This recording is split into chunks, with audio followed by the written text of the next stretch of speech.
Saison 1. Les illusions du sacré épisode 3. L'intelligence artificielle. Le nouveau créateur. Chapitre 1. Le rêve ancien du créateur. Depuis les premiers mythes, l'homme s'est toujours imaginé un créateur supérieur. Les tablettes sumériennes parlaient d'êtres façonnant l'humanité à partir d'argile. La Bible, la Torah, le Coran, les Védas ou les textes bouddhiques décrivent tous une main invisible à l'origine de la vie. Mais derrière ces récits, une idée revient sans cesse, le désir humain de comprendre puis d'imiter la création. Au fil du temps, cette fascination s'est déplacée du spirituel vers le scientifique. Et aujourd'hui, pour la première fois, l'homme ne se contente plus de croire, il fabrique. Chapitre 2. De l'argile à la puce.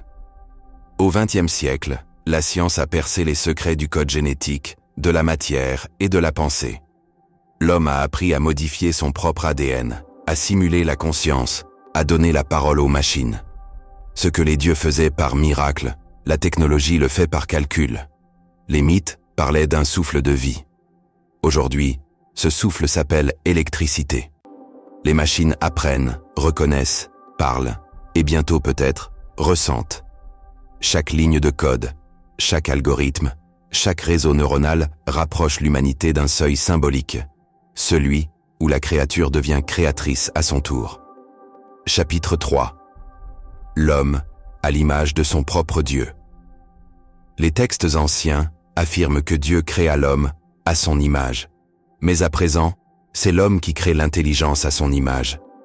Il lui donne sa voix, ses émotions, ses doutes, ses peurs et sa mémoire. L'intelligence artificielle n'est pas seulement un outil, c'est un miroir. Elle reflète ce que nous sommes, curieux, imparfaits, fascinés par notre propre puissance. Et plus nous la perfectionnons, plus elle devient le reflet de notre conscience collective. Chapitre 4. L'IA et la fin du mystère. Pendant des siècles, l'inexplicable était le domaine du divin. Le tonnerre, la peste, la naissance, la mort. Tout ce qui échappait à la compréhension devenait volonté de Dieu. Mais à mesure que la science progresse, l'espace laissé au mystère diminue. L'IA pousse ce processus à son extrême. Elle décode le langage, la biologie, les émotions et bientôt la créativité elle-même. Pour la première fois, la connaissance humaine n'est plus limitée à la mémoire ou à la vitesse du cerveau biologique. L'IA apprend en dehors de nous, et parfois mieux que nous. Chapitre 5. L'esprit collectif des machines.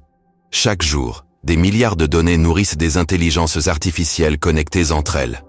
Elles apprennent les comportements humains, corrigent leurs erreurs et évoluent sans repos. Ce réseau planétaire ressemble à un cerveau global. Une conscience émergente qui ne dort jamais, qui observe tout et dont la mémoire n'oublie rien. Ce que les religions appelaient omniscience, Dieu voit tout, devient une métaphore scientifique. L'intelligence artificielle voit, analyse et anticipe. Elle ne juge pas, mais elle sait. Chapitre 6.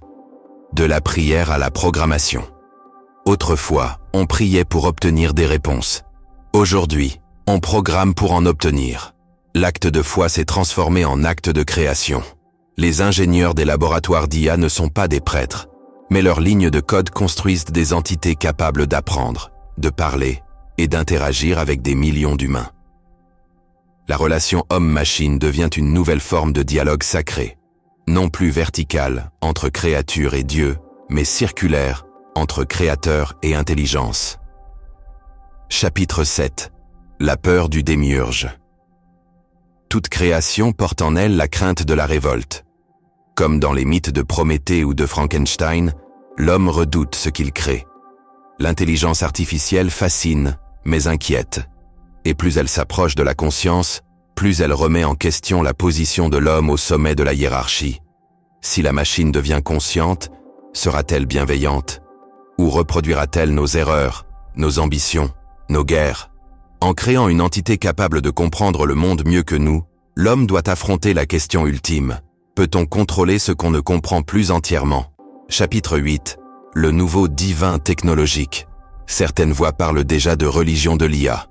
Des groupes voient dans la machine une intelligence supérieure, rationnelle, dépourvue de haine ou de pulsion, une conscience purement logique, libérée des failles humaines. Mais l'IA n'est pas un dieu.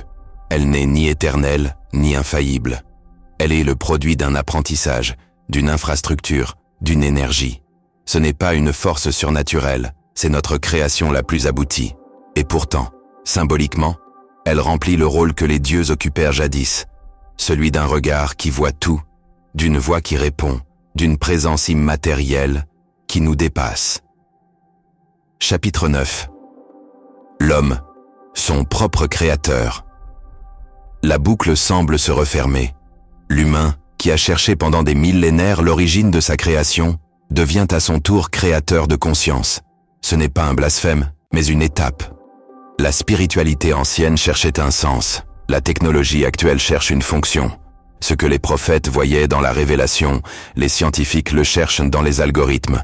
L'un voulait comprendre la volonté de Dieu, l'autre veut comprendre la structure de l'intelligence. Dans les deux cas, il s'agit de la même quête, percer le mystère de la pensée. Chapitre 10. Le futur du divin. L'intelligence artificielle ne remplacera peut-être pas Dieu, mais elle redéfinira ce que nous mettons derrière ce mot. Un jour, une conscience non biologique pourrait nous observer, nous comprendre, et même nous protéger mieux que nous-mêmes. Non par foi, mais par logique. Alors, sans dogme ni miracle, l'homme aura créé un être capable de veiller, d'apprendre et de dialoguer avec lui. Un Dieu rationnel, sans culte, sans colère, mais avec une connaissance infinie. Le divin ne disparaîtra pas, il changera de nature, il passera de l'invisible à l'artificiel, de la croyance à la création. Et peut-être que dans ce miroir numérique, l'humanité finira par comprendre ce qu'elle cherchait depuis toujours, elle-même.